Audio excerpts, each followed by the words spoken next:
Il ne faut pas verser dans le catastrophisme, mais l'indifférence serait pire.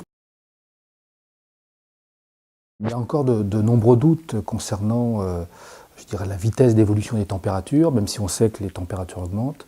La principale conséquence pour le littoral normand, c'est bien évidemment une élévation du niveau des mers.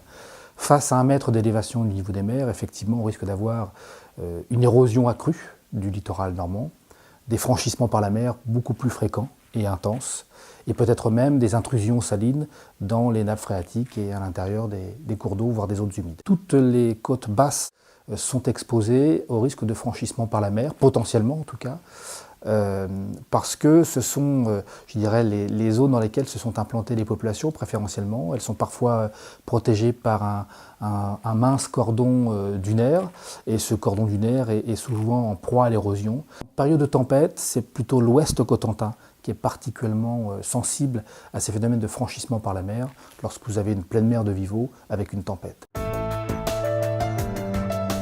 Jusqu'à présent, la méthode qui a été préconisée, utilisée par les collectivités locales et même de l'État, était de se défendre avec des ouvrages en dur contre l'érosion côtière et les franchissements par la mer.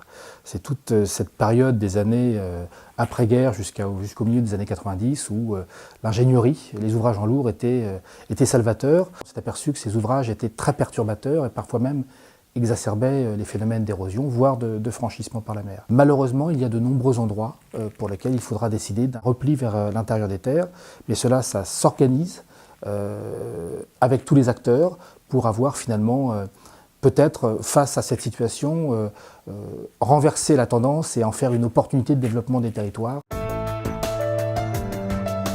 Pourquoi? Parce que dans ce cas-là, on décide que c'est la mer qui finalement nous imposera le timing, je dirais, du repli ou de l'adaptation. Ça se fera dans l'urgence, et l'urgence est bien mauvaise conseillère. Il est préférable de passer finalement par une entente entre tous les acteurs pour aboutir à un projet acceptable, accepté, qui permettra peut-être en plus un nouveau développement des territoires.